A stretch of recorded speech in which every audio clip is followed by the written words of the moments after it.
Shalom, shalom, shalom, shalom, que Dieu nous bénisse, que le Dieu d'Abraham, d'Isaac et de Jacob soit avec chacun d'entre nous. Aujourd'hui, nous allons parler de la protection physique et spirituelle des Africains. L'Afrique est le berceau de l'humanité.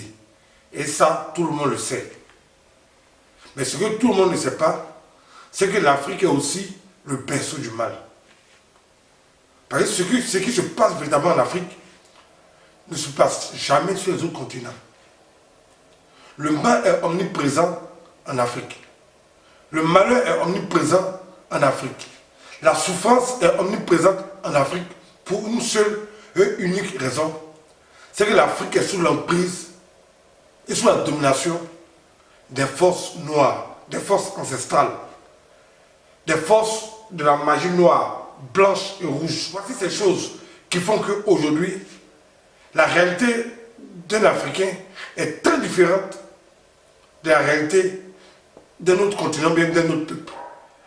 Vu la puissance du diable et de la magie qui est agissante en Afrique, Dieu a déployé un grand pouvoir sur l'Afrique. La Bible déclare que où le péché a abondé, la grâce de Dieu a surabondé.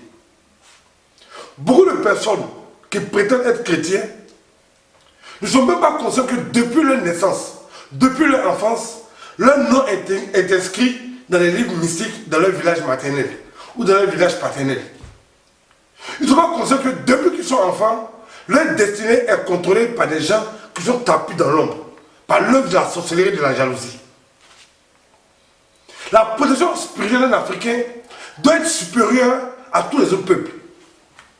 Parce que les Français ne vivent pas les mêmes réalités que nous. Les Canadiens ne vivent pas les mêmes réalités que nous. Les Américains ne vivent pas les mêmes réalités que nous. Nous avons des réalités bien à part en Afrique. Mais gloire soit rendue au Dieu d'Israël parce que nous avons les ressources pour aller lutter contre les forces du mal. Et c'est quand même dommage quand je vois des personnes qui mènent une vie de foi, une vie chrétienne, une vie religieuse hasardeuse et qui se retrouvent dans des situations chaotiques.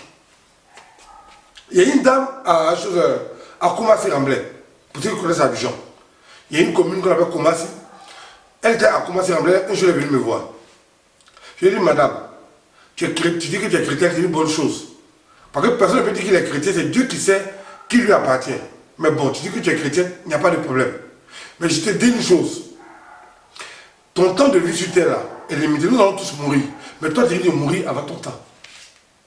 Parce que depuis que tu es jeune fille, ton nom est inscrit quelque part dans ton village. Sur une pierre. Ils ont marqué ton nom sur une pierre noire. Et donc, tous les domaines de ta vie sont contrôlés par les forces du mal. Et que tu as besoin de te retrouver vite avec Dieu. Fais descendre le pouvoir de Dieu afin de te désenvoûter et sortir du cercle de la sorcellerie. J'ai compris. J'ai dit, Dieu va faire. Où est les réponses évasives? Oui, Dieu va faire ceci, Dieu va faire cela. Ça va aller tout. Amen, alléluia, amen. Elle est partie. Dès qu'elle a quitté mes bureaux, elle est partie. Elle est retournée à sa vie d'avant. La vie chrétienne hasardeuse, basée sur les fausses prophéties, les prophéties inventées et autres. Un soir, j'ai reçu un coup de fil d'un monsieur que je ne connais pas. Le monsieur me demande de venir parce qu'il y a sa nièce qui est malade. J'ignorais qu'il s'agissait de la dame qui était venue me voir. Donc, je donne mes conditions de déplacement au monsieur. Il me demande de venir, je vais. Quand j'arrive là-bas, qui je vois coucher, en train de pisser et de déféquer sur elle, c'est la dame de Koumassi. Quand j'ai regardé la femme, quand j'ai vu la dame là, j'ai eu pitié d'elle. Mais elle-même là, elle n'a pas pitié d'elle-même. J'ai dit au monsieur carrément, cette femme-là, elle est à l'article de la mort, que tandis je la connais. Je lui avais prévenu que son nom était inscrit quelque part sur une pierre dans son village. Et que ses jours étaient comptés. Elle ne m'a pas écouté. Elle m'a dit faire ribobo, ribaba, le feu, le feu, le feu, le feu. Mais le feu là, le diable même là, il crée le feu aussi. Que tout ce qu'on peut faire, elle n'a qu'à bien se répartir parce qu'elle va mourir. Si quelqu'un vient te dire d'aller faire une offrande, un don pour la sauver, tu peux te tenter. Mais tu vas gaspiller de l'argent inutilement parce que son âme n'est plus en elle. Donc ce que vous pouvez faire, soit vous gardez de l'argent pour s'occuper de ses enfants, ou même de ses funérailles. Maintenant, son âme n'est plus en elle. Dieu l'a apaisé et Dieu a compté ses jours et son jour est arrivé. On ne peut pas faire grand-chose. Et effectivement, la femme est décédée 3 à 4 jours plus tard.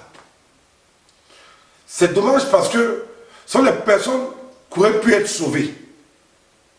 La réalité des Africains est très différente des autres réalités. Nous avons en face de nous de la magie noire. Nous avons en face de nous de la sorcellerie de haut niveau. Nous avons en face de nous l'envoûtement chronique. Nous avons en face de nous des gens qui méditent le mal contre nous. Donc un Français lui s'en fout. Il fait son chocobi, il va au travail, il revient à la maison, il s'en fout. Un Canadien va au travail, il s'en fout. Mais l'Africain ne peut pas s'amuser à mener une telle vie. Parce que nous sommes entourés des forces du mal continuellement. Il faudrait que chaque Africain comprenne, que tu sois Ivoirien, Camerounais, Béninois, Togolais, Congolais, etc., Gabonais, il faut que tu comprennes que chaque jour que tu mets ton pied sur la terre est un jour de grâce du Seigneur. Parce que tu ne connais pas le nombre de personnes, depuis des années, qui sont tapées dans ta famille, qui sont tapées autour de toi, qui méditent ta pète. Et pendant qu'il n'est pas encore trop tard, il faut être protégé par les invocations d'Israël. La Bible dit, quiconque invoquera le nom du Seigneur sera sauvé. Quiconque appellera le nom du Seigneur sera sauvé. Africain, le monde se prend en charge à arriver. Il faudrait qu'on arrive à tourner le dos aux partis spirituels stériles, aux partis spirituels qui ne donnent aucun résultat, des partis spirituels qui mettent en danger nous et notre famille. C'est le moment où chaque Africain doit avoir sa vie en main, se poser efficacement par les prières des invocations d'Israël. Je n'ai jamais entendu qu'un juif ait été envoûté. Je n'ai jamais entendu qu'un juif ait été tué par les sorciers. Mais toujours c'est nous les Africains les tués par les sorciers. Toujours c'est nous qui sommes envoûtés. Toujours c'est nous qui perdons notre femme. On perd nos maris. On enterre nos enfants. Et malgré cela, l'Africain continue dans des bêtises spirituelles. Il arrive un moment dans la vie où il faut saisir le taureau par la corne. Aucun juif ne peut être envoûté.